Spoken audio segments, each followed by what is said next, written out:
Well, thank you everyone for being here.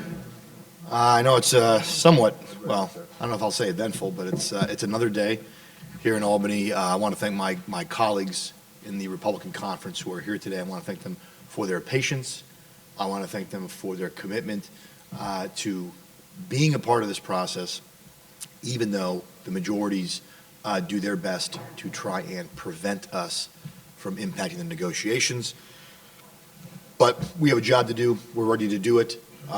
You can see we have a clock here, which is the budget deadline clock, I guess you'll call it, for an on-time budget. I know the governor has come out officially and said the budget will be late, which is, sort of like saying winter's cold, right? Like the budget, we know the budget's going to be late, and so I'm glad that she's acknowledged that. But it's really a shame. From our perspective, it's a shame that the things that are holding up the budget really come down to how much more are we going to tax New Yorkers? How much more are we going to spend? And we can't agree that keeping people safe is the number one priority. Even though every poll shows the vast majority of New Yorkers on bail want some changes. They want changes to cashless bail. They know that they believe crime is a problem, and they absolutely believe that the cashless bail that was passed in 2019 and has never been actually changed, there's been cosmetic changes done, but nothing substantive, that has contributed to the increase in crime, to the increase in recidivism, and that's what's holding this budget up, as we all know, along with there's a host of other potential bad things in this budget that we haven't even really spent a lot of time talking on because it's all centered on bail and spending and taxes. No table targets. And yet today, as we're late for a budget, we pass a bill on the Senate floor that will undermine the judicial nominating process. The bill that was passed today, sponsored by Senator Hoylman, that would change, I believe is unconstitutional, our conference believes is unconstitutional, that would allow the governor to basically circumvent the Judicial Nominating Commission, and she would potentially get 2 nominations off of one list, a list that is obviously limited to those 7 individuals that are on there. But as Senator Palumbo pointed out, really it's, 2 are already on the court, and then you obviously have the remaining individuals. But it is ironic, a couple months ago, when Hector LaSalle was nominated, a lot was made by my colleagues across the aisle and by the governor. A lot was made about him being the first Hispanic justice, chief judge on the high court. They brought that in, and that is something. That is certainly something to recognize historically. And then you think about how he was treated, how that whole process went, and now there's the potential for 2 nominees to the court from a list that doesn't include 1 Hispanic. It's really unfortunate, and I just think it's interesting that sometimes our colleagues play identity politics when it suits them, and when it doesn't, it goes out the window. Now you're not hearing anything about, the lack of a Hispanic or an Asian justice on this list. And again, by limiting it to one list, you're limiting it to who's ever on that list. So there won't be a chance for another pool of candidates to come forward, as I believe is the intent of the Constitution and the law. As somebody, I think Senator Palumbo mentioned, when people apply to be a chief judge, there are specific candidates who want to be a chief judge. Maybe they have past administrative court experience. Conversely, there are people who apply to be associate judges because they don't want to be the chief judge. So you get different candidates to put their names forward depending on the position you're looking to fill. And in this case, you're not going to get that, or you're not going to do those candidates justice. So very disappointing to see this bill pass. We'll see if there's a challenge to it, I suppose. Late budget. Again, we can't agree on how much to spend. We can't agree on how to keep people safe, and a host of other issues. We have no table targets, and it's really unfortunate. And we really, this notion that, I've heard an extender to June, that's ridiculous. That we cannot, as a legislature, get a budget passed for the people of the state of New York, whether it's tonight, tomorrow, or sometime in the very near future, and we should stay committed and be here until we get this done. That's certainly my hope, and those are what I'm telling the Senate Majority Leader. It's certainly what I communicated to the governor's office when I spoke to them, and I know my colleagues feel the same way. So with that, it's really kind of freestyle, opening up to questions. We'll just do whatever pops in to your heads. You urged the governor to hold the line on bail if it passes the April 1st deadline. Sure. Do you think she should do the same with charter schools? So I do think that there is a difference. I mean, we could start playing this game where there's 100 issues that I would like her to be in the budget, right? I think bail, when you talk about not just the public polling and the public data, but when we know what has happened since bail has been passed, and obviously with crime and victims and people, I do think there's a importance that underlies that topic that I would say. But I certainly think if the budget's late, and she said it's going to be, then at that point, if it's a day late or 3 days late, in other words, if you can get more, once it's late, in the past, sometimes there's times where we want to be on time, we're running out of time to be on time, so something falls off the table, and you go, man, I wish we could have got that in there, but in this case, you've already gone past that deadline. So at that point, I think, that gives actually her maybe more leverage or more incentive to say, we are going to fight for these things to be in the budget, like school choice, like charters and lifting the cap, or the regional cap, and allowing some schools that fell off to come back in is really what we're talking about here. And I know how important that issue is, particularly to parents and constituencies, particularly, in New York City. I think she should, yes, our conference has long supported charters and supported school choice. There's lots of ways to do that, but our conference certainly has always been, I think, a conference that supports school choice and school opportunity, and that has not changed. And so I would certainly encourage the governor, look, at this point, the budget's late, get a good budget. Get a good budget. If it's January, or if it's January. If it's April 5th or April 10th, and of course, these dates are just hypothetical because I know Easter's in there. I do not intend to be here on Easter, and nor do my members. So I think we have to be sensitive to that. But there's just no reason. I think Senator Tedesco at various points has said this. There's no reason to have a late budget. We have plenty of time every year. It's the same cycle, right, to get an on-time budget. But it is late, and they all have to own that. But they all have to get a responsible budget, because you're right. I'd rather have a budget due late that has things in there that are good for New Yorkers, whether it's education, whether it's crime, whether it's small business, whether it's farmers. I'd rather have that in there than have an on-time budget that has none of that out. And we'll see. We'll see. We've had budgets that they strip everything out sometimes to get it done, and we go back at it before the end of session. So you kind of touched upon this already, but how late do you think the budget will be mentioned? Holidays coming up, and so there's agreement among parties. Sure. How late can it get? Man, you talk to some people, so you're all mostly young, including I was never here back in the day, but the budget at times, I know legislature was here in August. Now that, I'm not suggesting that that's likely to happen, and I hope to God that it does not, for your sake and mine. But John Campbell's shaking his head, he knows.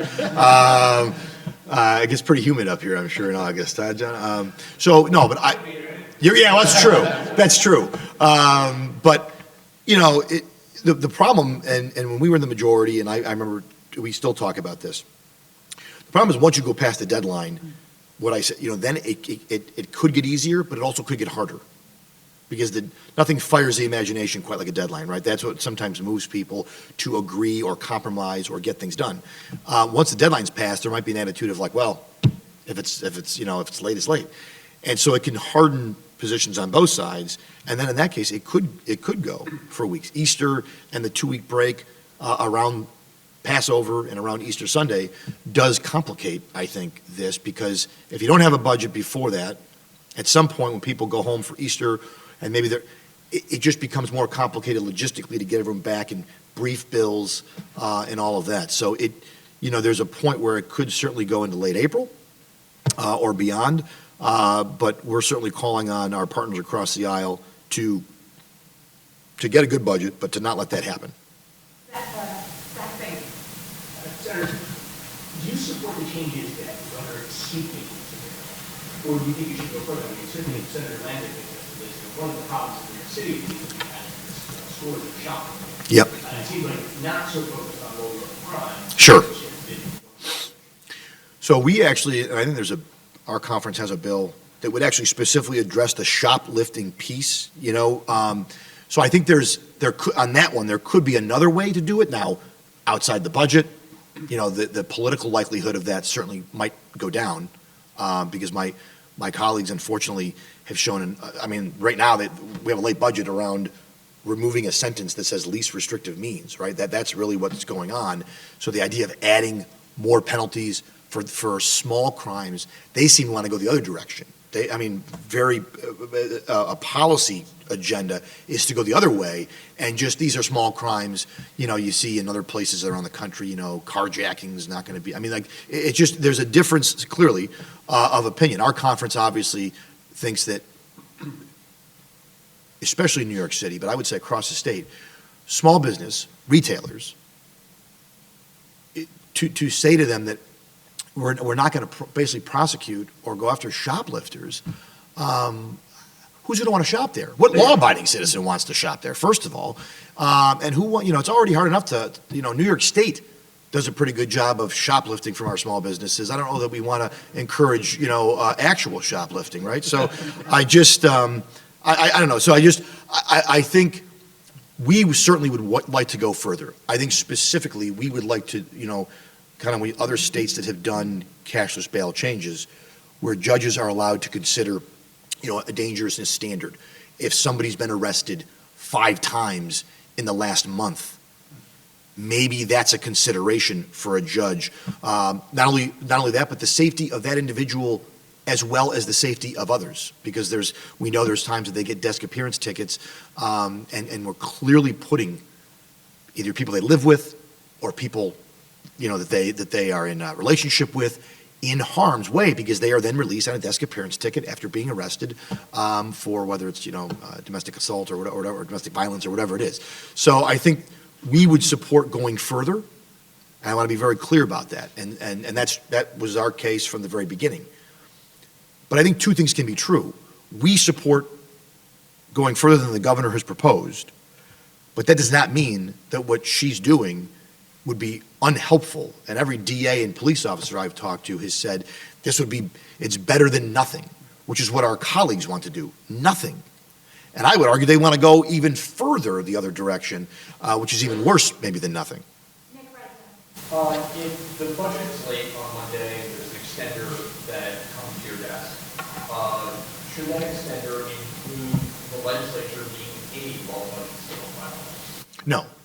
No, the rule is we don't get paid if there's no budget. And I've known that ever since I accepted this job, which is why when we were in the majority, I worked really hard to make sure we had an on-time budget, amongst other reasons. But if the budget is late, then no.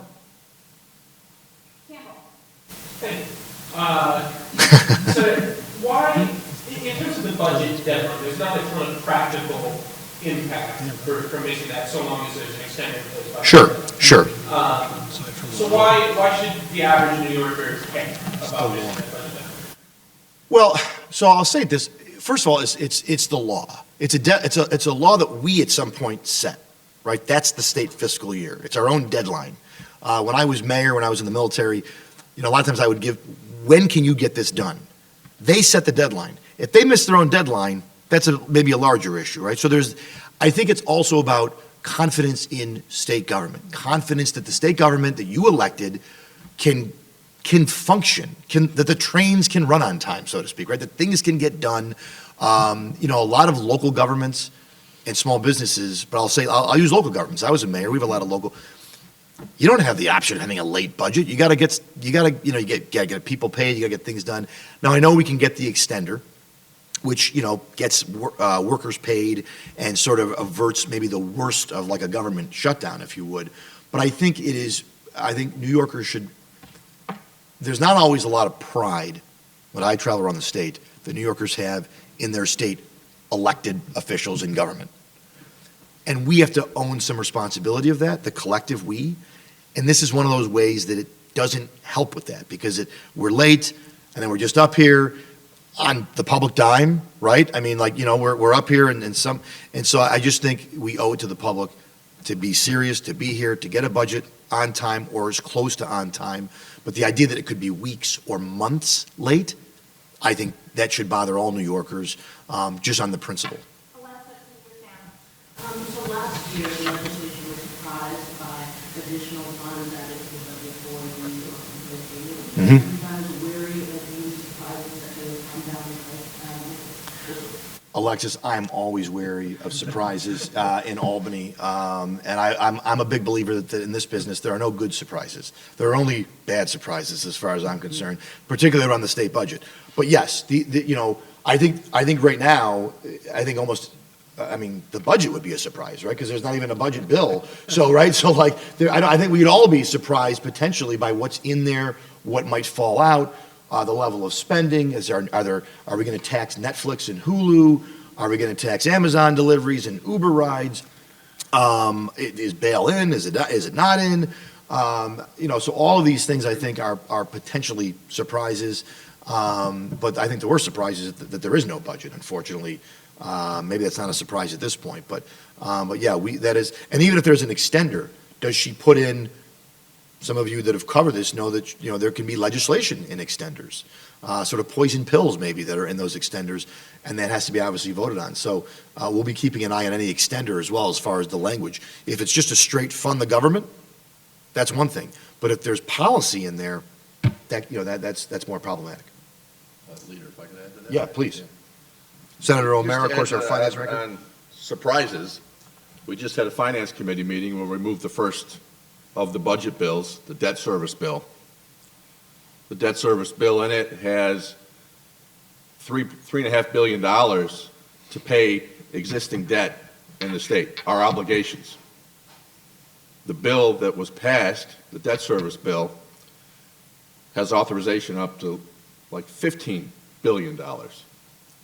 So there's $12 billion of potential surprise right there. Of what we don't know. So that's just a huge gap between what the obligation is and what the authorization is.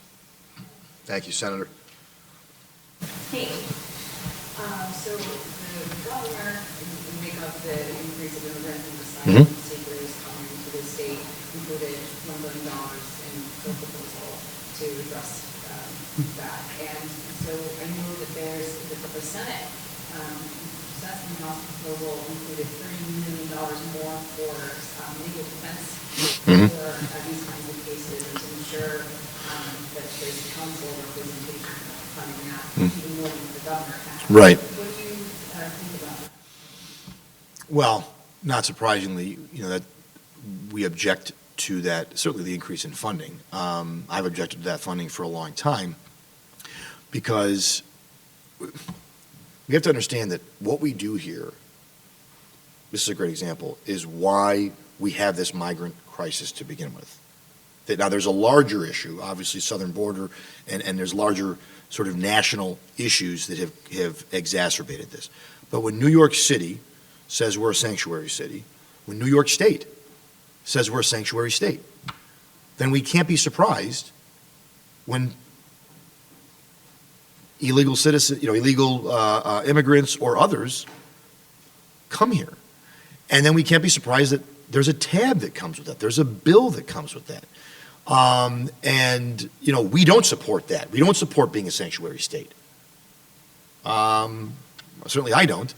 And I think, by continuing to fund it, you're not, we have to send a message, I believe, that look, there are plenty of legal immigrants who come to New York City and New York State every day. People who are here with the sole intention of actually being an American citizen. However, there are many people who come to the state that have no intention of being a citizen. They have an intention of living here. They have an intention of working here. They do not have an intention of becoming a citizen. And you know why? Because we don't make it, you don't have to be. So, it's when I see stuff like this, I feel like it, and I've said this before, it waters down American citizenship for everybody, not just for Rob Ortt. It waters it down for the first generation Americans who are here, who went through the process, who became citizens, and those people should be hailed. Instead, all we talk about is the folks who are not in that category. And so the reality is spending more money on that. The real answer is we need to change our policies. We're overrunning New York City with people that are living in migrant tents. How is that even humane? So even if, for somebody that's for it, how is that a humane policy for these folks? It's not. We can't take care of all of them. It's just a reality. We certainly can't keep them safe. And so I just think we have to be realistic, and it's okay, and it's not mean to say we need to make sure we're providing funding for New York residents, American citizens who pay taxes. We need to provide that, and the immigration piece, work with our federal partners on whatever side of the aisle may be, but that is a federal issue, and I think as a state we need to stop inserting ourselves in trying to create de facto citizenship here in New York State, because it's just not going to work, but it's going to cost a lot of money. And Mayor Adams, I can promise you, sees it every single day and probably has his own thoughts that might surprise some folks on it, because he has to pay the tab. There's a real cost, and again, I don't think we're being humane to some of these people who are here. Okay, folks. Just real quick. Yeah. You sued about the judge situation in the past. It's certainly something that we're looking at, John, on this law. The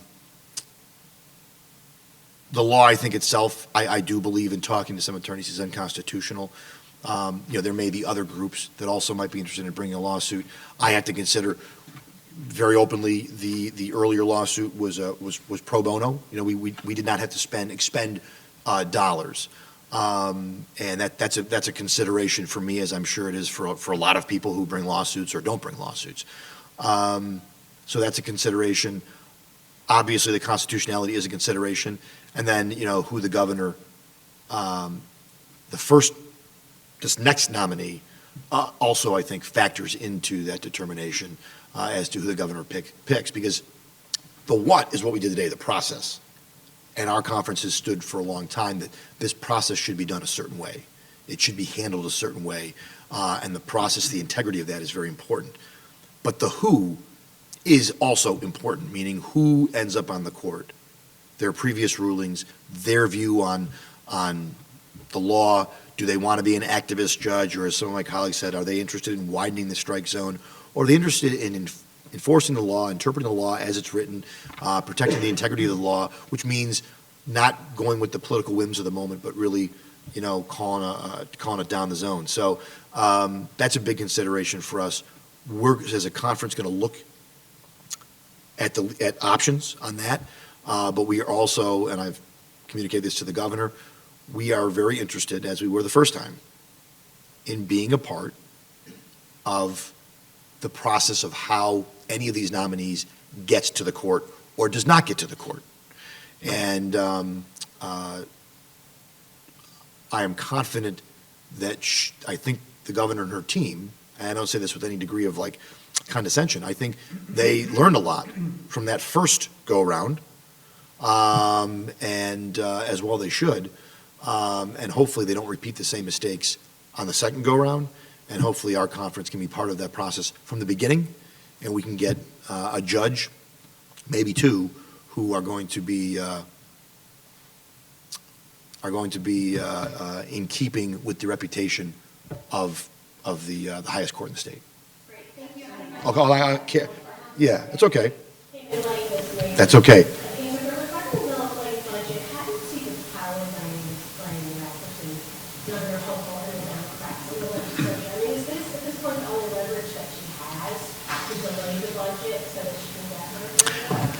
I don't know if it's the only leverage, Karen, you've covered budget, negotiations for a minute. You know that the governor in the state of New York, right? You know that this is the most, any governor, this is the most leverage they have in the budget process. Whether it's on time or late, the budget is where they have the most leverage. And I've been on both sides of that equation, or I guess in the majority, we were on one side, certainly. So what I would say to you is I think, yes, I would think as this process goes on, does the governor's leverage increase? Maybe, but she's got to be willing to use it.